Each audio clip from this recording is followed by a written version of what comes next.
Okay, welcome to our latest edition of Ipsos's Creative Corner, powered by Creative Excellence. I'm Sean Dix. I lead Creative Excellence at Ipsos, everything to do with advertising research. And this is a special edition. We are going to speak about collaboration, which certainly conjures up feelings of nostalgia if you're living in Japan, of course. I'm really pleased to introduce our guests today from Nestle and Wonderman Thompson in Tokyo. So let's start off with you, Shintaro. Please introduce yourself. Yeah, thank you. My name is Shintaro Muraoka, and please call me Shin. I'm in charge of the KitKat brand manager in Nestle Japan. So yeah, I'm so happy to have a good opportunity this time. Thank you. Hi, my name is Hiromi Omata. I'm from Wonderman Thompson Tokyo. I'm the account director for the KitKat brand. Awesome. Hi, everyone. My name is Sonia Belgasem. I'm the global program manager for Nestle at Ipsos, working on communication and brands with the beautiful brand that Nestle owns, such as KitKat. Very happy to be here today, obviously. Welcome, everybody.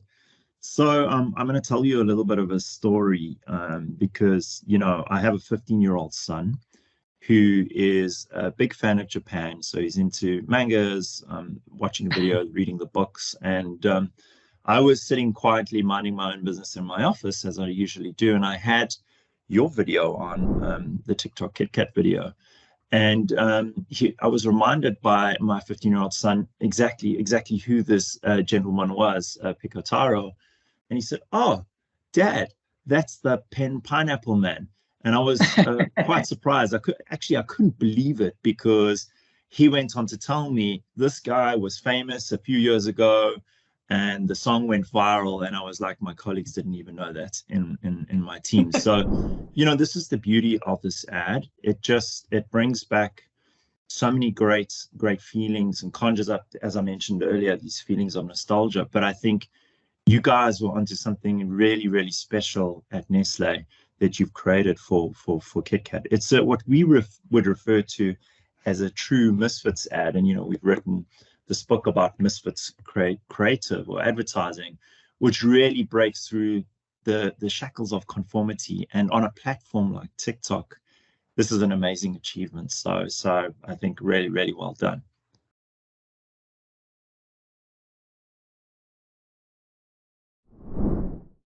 Yeah, absolutely. We are all at Ipsos big fan of this creative, but I guess there is one first key question, and I must ask you is, how effective was this creative? How efficient was it? What's been the impact on the brand, on KitKat? Because we love it, but ultimately, has it been achieving the objective you set for it? It'd be good to hear from you. Can you tell us a bit more about that?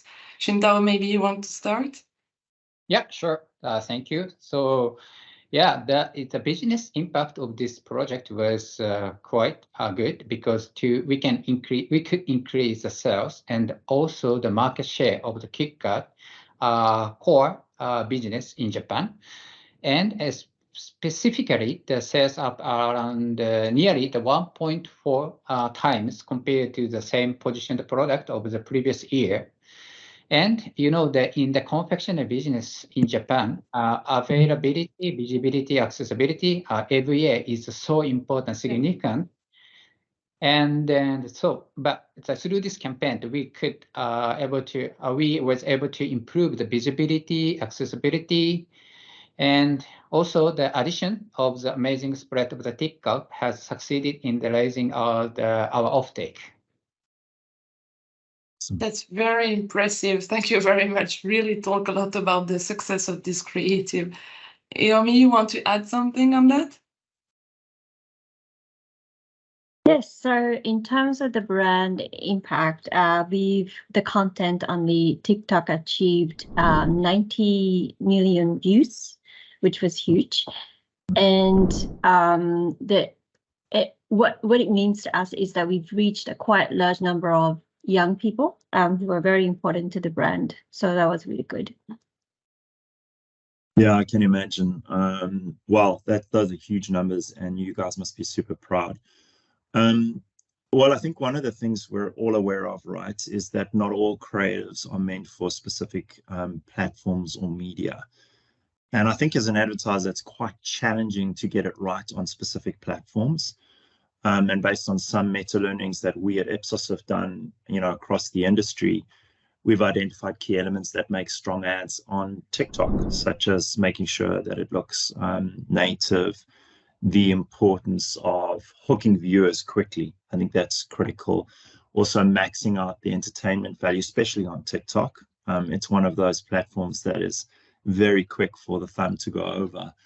And I truly believe, certainly with this one, music is the soul of TikTok a little bit. Music makes the difference as well.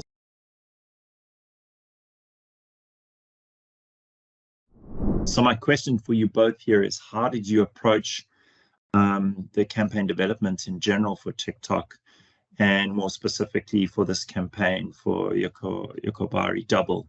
How do you approach? It's a good question, because I mean, I have I have 2 steps. And the first step is that developing any campaign or communication is clearly define the goal, what we want to deliver to consumer by using our KitKat uniqueness. This is the first one. So I'm always thinking about that. This is first step is so important. And in this case, we set the goal of increasing awareness among consumers. This is because this is a new product and a new, how can I say, technology, because this is a fusion of the KitKat original, the core product, and the other flavor, the whole grain biscuit. This is a fusion of this product. So this is new for Japanese consumer. Therefore, I really, in order to increase the awareness among Japanese consumer, so the goal was to increase the awareness and interest in the core value of the KitKat and the well-balanced product, and then that allows consumers to enjoy 2 flavors at once. So secondly, the creative idea was to convey the appeal of the product, but also to be fun and full of the KitKat signature humor, appropriate for the campaign celebrating the 50th anniversary of KitKat, because KitKat started to sell in Japan is this year the 50th anniversary. So this would not only increase the consumer awareness of the product, but also increase the interest and the sales motivation of the distribution customers. So in selecting the communication contact point to be used with or after the idea development, so we selected a TikTok because of the sound and dance characteristics of this creative. So our goal was to communicate this product that has 2 flavors in one.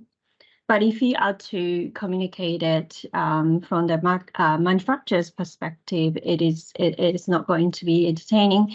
So what we did is we knew that music and dance is a very key to TikTok execution. So we just took them both and then combined them together and created the content in a way that people can actually participate. And we use that duet functionality that's quite new to TikTok. So that was the idea behind.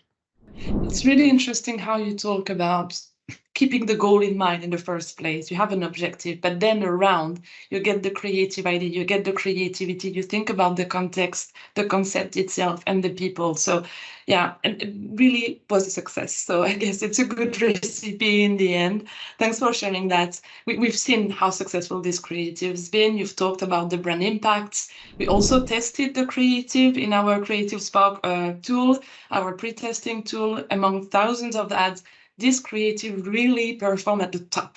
It's one of the best ads, and then Sean has alluded to it. It's a misfit. We'll talk a bit about it later, but it's really a creative that's meant. So beyond addressing all the requirements for TikTok that Sean has mentioned as well, it really has this entertainment value, this attention grabbing, the cherry on the cake is we feel at least it really taps into the popular culture. It's not only tap into it, it really fuels it. So people just engage with it, they get fun with it. And you alluded to that as well, the idea of engaging people in the story and really get them to participate somehow.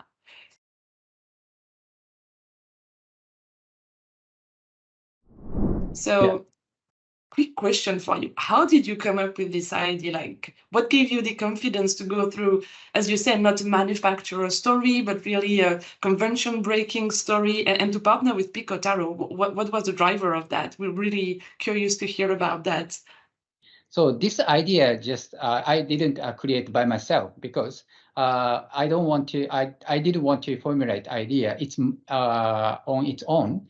So I try to how to say, fully utilize the highly specialized knowledge of the Wonderman Thompson, TikTok, and the talent agency as well. So that result is we could get that kind of result. And how can I say, think about come up with this idea.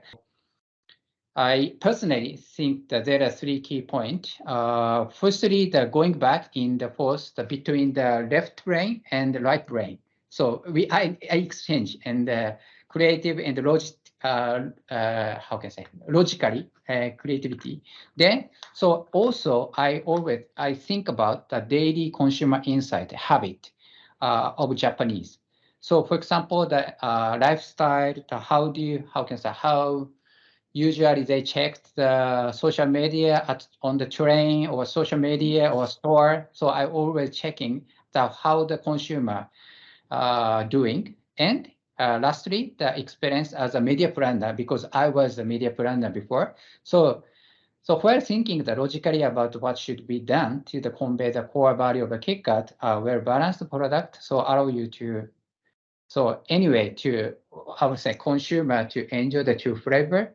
So, I mean, how to express the fusion. So by using these 3 steps. So that's my how can I say, come up with this idea. By using the left brain and approach and the right brain approach, we came up with the Picotaro's PPAP. And because when I'm working in the morning, so I just, how can I say, act and right hand, left side, confusion. So, this is like a PPAP, Picotaro. Then, so we strongly felt that this is good fit for the product concept. So I consult with Hiromi-san, and also the TikTok and the talent agency. My idea is really, how can I say, good or not. So I was in the habit of always thinking about the KitKat brand. I noticed that people were watching video on their smartphone, the earphones on the train, while commuting to the work and school. So we wanted to reach the consumers both inside, outside of their homes, and we came up with TikTok as the best way to communicate. Picotaro's creative content, which is characterized by sound and dance. So I think it's important to get a hint from everyday life, and not just from the time spent working in front of the computer and my desk. So before I was in charge of marketing. So I mean, I said I was a media manager. So I worked as a media planner and leading the PDCA cycle of the advertising for the various brands in Japan and around the world. So in the process, I paid attention to the TikTok, because TikTok is growing up so hugely, therefore, which is emerging as a new media, and this was utilized in the selection of the communication channel for this project and subsequent scheme study. So that's my, how can I say, the process to hit upon this idea. I like the way you talked about how important it is to get people in the empathy side of the story. You really think about the consumer in the first place, and ultimately leads to a creative that we would call as a misfit. Sean has already mentioned that, but we haven't discussed really what a misfit is, Sean. So maybe can you tell us a little bit more what a misfit is and why they are important? I think that's the most important part. It really is, original, unique idea that brings value to the end audience. You could say that for sure. I think a lot of it's been said already, and we know from our research that working with let's call it a celebrity or a character like that, is not always a ticket for success. But I think you nailed it with everything that you've described. But there are three things I'd like to say.